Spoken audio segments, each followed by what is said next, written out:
Hello, my name is Joel Toppen, and this is the fourth video in our series of videos that take you through the tutorial that comes in the playbook of Navajo Wars. In the last video, we concluded with an instruction to read Rule Section 4.0 and 4.1 from the rule book. If you haven't done that yet, I strongly advise you do that before we proceed. Once you've read those sections, you'll have a pretty good idea of how the enemy operations segment is going to work. Remember, the operational segment of the game is divided into two parts. There's the Dene operations segment and the enemy operations segment. And which one goes first depends on whether or not you spend action points to preempt. In this tutorial, we did earlier spend 3 action points to preempt on this card. So now it's the enemy's turn to take their operation. Okay, starting with step 1 of the enemy operations segment is pretty easy. The first thing you're going to do is check to see if there's any special conditions that will apply. And so what we're going to do is we're going to look and see if there's a peace or a defend instruction counter in the rated cubes box. That's this one right here. It's actually shaped like a bowl. And right now there's 2 cubes in there, a brown one and a black one, but there's no counters in there. So we can go ahead and skip that first step of the enemy operations segment. In step 2, the enemy is going to collect action points. The number of action points they collect is driven by the card itself, plus some modifiers, or also minus some modifiers. So in step 2, the enemy is going to collect 2 APs as directed by the current card. So for the sake of the video, I will go ahead and zoom in so you can see the text really clearly. It says player may preempt for 3 APs. We already did that. Enemy collects 2 APs if player preempts. So because we preempted, they're only going to get 2 APs. Had we not preempted, they would have gotten 4 APs. Okay, what we do with this number then is we modify it. We add 1 AP for each red cube in the subjugation of New Mexico box. What this represents here is the grip that the enemy has over the province of New Mexico. So for every red cube that's in here, that's symbolizing the tribes of the Rio Grande that have been subjugated and are basically helping to fuel the colonial system in New Mexico. So that's why red cubes in here are beneficial to the enemy. To this number, we also subtract 1 AP per cube that's in the rated cubes box. So every time you raid New Mexico, you slow down the enemy's tempo. You can keep them off balance by keeping lots of cubes in here. So in our case, what we're going to do is we're going to take 2 plus 0, because there's no red cubes in here, minus 2 because of the number of cubes in the rated cubes box, and that would be 0. Ordinarily, 2 minus 2 is 0, but the enemy will always collect at least 1 AP. So even if there was 5 cubes in the rated cubes box and the result was a negative number, the enemy always gets 1 action point. So we'll go ahead and add 1 action point to the number available. And in Vassal, I don't use a counter for this. I just use a number that shows up here. If you don't want to use the enemy AP's counters with the physical game, there is another counter that you could use on the numeric general records track. And so those are provided in there, but most often I think it's best to use the individual counters, because when a raid occurs, you can flip the counters over to the raid side. It's just really convenient. Here in Vassal, I'm just going to use the plus and minus buttons down here to track how many APs are available. So we've collected APs, that's step 2. Step 3, we have to determine whether any enemy instruction counters are going to flip over to reveal an alternate instruction or swap places with another instruction counter. What you do is you roll 2 dice. And what we'll do is we'll assume that we rolled a 1 and a 3. If you look at the active column here of the enemy instruction display, get it positioned here, you'll see there's 3 columns: standby, active, and inactive. Looking at the active column, you see the die roll symbol matching the roll of 1 corresponds with this subjugate counter.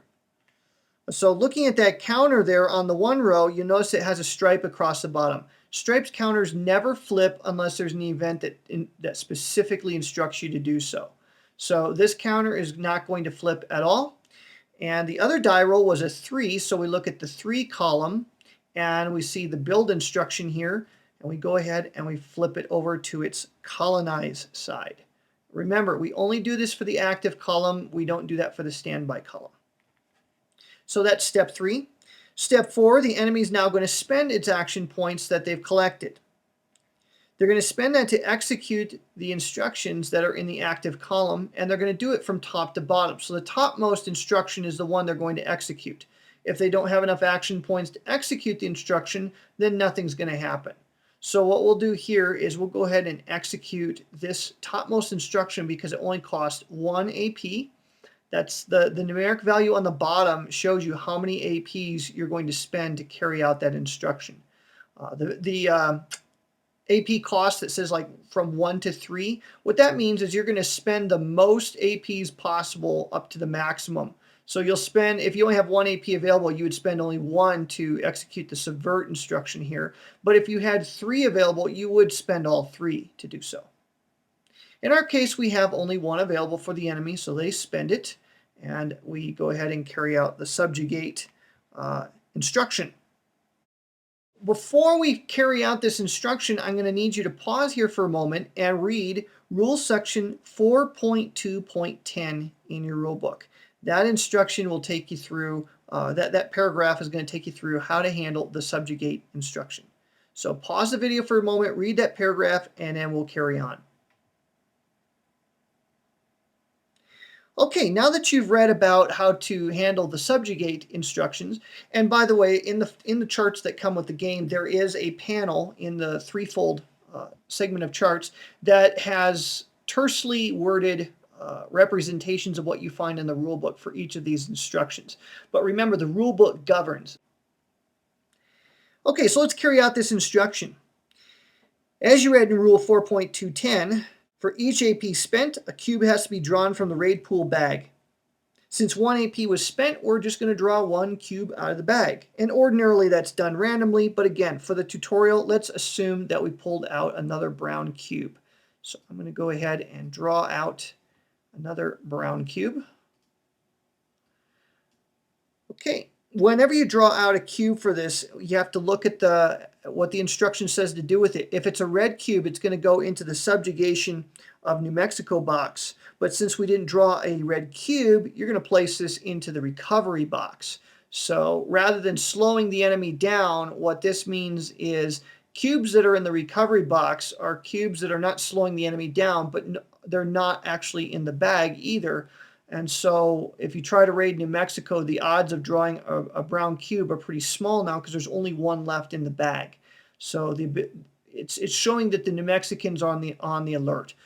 The more good cubes, the red, white, black, yellow, that are in this box and in this box, the more on the alert the enemy is to your presence. And so any future raids become increasingly more dangerous to conduct. Okay, so the enemy is out of APs, but first we got to handle the enemy instruction display. Each instruction counter, as you carry it out, is going to slide directly to the right to the inactive column. If we had 2 more APs to spend, we could execute the next instruction, the subjugate instruction, with the action point value of 2, but we don't have that, so we'll have to wait. If we had 1 more AP available, we still couldn't execute this instruction, and so the AP would remain in this box, and we would still have to wrap this up without actually carrying out this instruction. If you do carry out this instruction, it would slide directly to the right, over to here, and when we come to the next step, which is the reset the enemy instruction display step of the enemy operations segment, then all the counters in the active column shift upwards, maintaining their order, and then all the counters in the inactive column shift down and up to fill the empty spaces. So in our case here, we didn't use that subjugate. So what we're going to do is we're going to shift these all up by 1. There can only ever be 1 instruction counter in each space here on this entire display. Now this counter is going to slide down and over. Now imagine for a moment that this counter was here and this counter was here. You bear in mind the order of the counters will change. So if you have multiple counters over here, they'll slide down and up. And then the next one, down and up. So you fill this column starting from the top and ending at the bottom. So all the empty spaces are at the bottom. And this column, the inactive column, you start at the bottom, sliding over and up until all of the counters have been removed from the inactive column. The effect of that is actually to slightly change the order of instructions when the enemy gets highly active, which is usually later in the game. During the Mexican and American periods, the enemy can really start tearing through multiple instructions, and that kind of helps change things up a little bit. And that will basically conclude the enemy operations segment. We've reset the display, so we'll look back at the card here that we were carrying out. We've done the entire operations segment, the Dene operations segment, the enemy operations segment, and now we come down to the middle part of the card, which is the major event segment. This part's really easy. Basically what you do is whatever the card tells you to do. In this particular one, it tells you that the Apaches are raiding New Mexico. The instruction is to draw one cube from the bag, and then you look at the card text and it'll tell you what to do with whatever cube you draw. Looking at the physical copy of the game, it's conceivable that people with color blindness may have trouble distinguishing the colors on the cubes as printed on the card. So to help you out with that, we have, I'll just tell you that the top line is for blue and green cubes. You're going to place it back into the raid pool for no effect. If you draw a red cube, you're going to place it in the subjugation of New Mexico box. What that basically means is the Apaches are helping the colonial Spanish to subjugate the Rio Grande Pueblo tribes. If you draw any other color, yellow, white, brown, or black, you're going to place it into the raided cubes box, which hurts the Spanish, but it doesn't exactly help you, the player, because it's one fewer resource for you to steal from the Spanish. Remember that when you do this, you do not collect any resources for this raid draw. Okay, this is the Apaches raiding, not the Navajo. So you don't get any benefit from this card. Okay, for the purposes of our tutorial here, we're actually going to draw a red cube out. So go ahead and find this one here.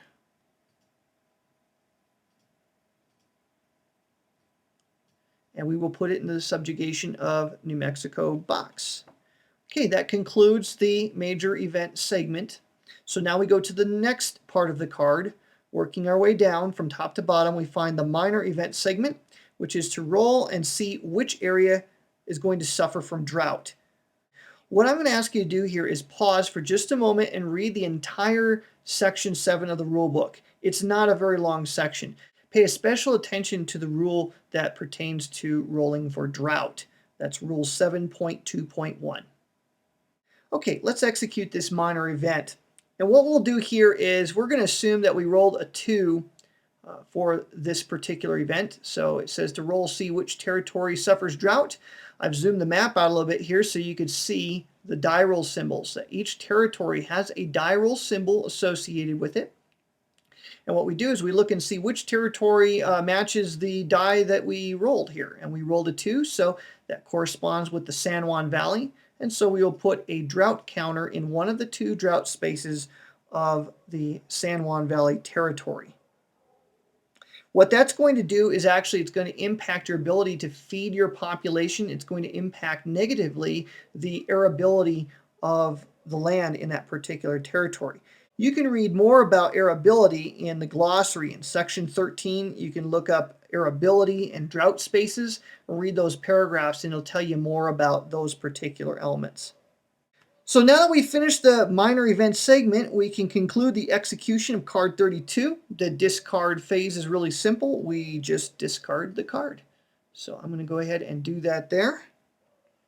Okay, we're going to draw the next card off the deck. And this particular card is card number 36. It's another operations card. But since we don't have any APs to spend, the enemy's going to get to go first. So you'll notice that by preempting, we inadvertently did give the enemy back-to-back action segments. So what's going to happen here is the enemy is going to collect 4 APs. Once they're done with their operations segment, then we'll be able to do something. All right, so let's collect their APs. They're going to get 4 APs plus 1 for the subjugation of New Mexico box, which has 1 red cube. So that's a total of 5, minus 2 for the cubes in the rated cubes box. So that's 4, 5, 4, 3, for a total of 3 APs. So we'll go ahead and add that down here. Now for step 3, where we roll 2 dice, let's assume that we roll a pair of 6s, boxcars. If you roll doubles, instead of flipping counters, then what you do is you look at the standby and the active columns on the enemy instruction display, and you find the die roll that matches the doubles that you rolled. In this case, we'll look at the 6 row here, and the counters will swap spaces. So subjugate moves over and peace takes its place. For step 4, the enemy has 3 APs to spend, so we're going to spend 2 of them to execute this topmost instruction here. We'll slide that over right now so we don't forget. Okay, for this, again, it's ordinarily a random draw, but for the tutorial, let's go ahead and find a red and a black cube from the raid pool. So we'll go ahead and draw specifically a red and a black and pull them both out. The red goes in the Subjugation to Mexico box, and the black goes into the recovery box. Now, 1 AP remains to be spent, but again, we don't have enough APs to carry out the colonize instruction. So all of these counters slide up. This one slides down and over in the reset phase. And that will conclude the enemy's half of the operation segment. So it's over to our turn to conduct the deny operation segment. In our last operation segment, we did a take actions operation, as described in section 3.2 of the rulebook.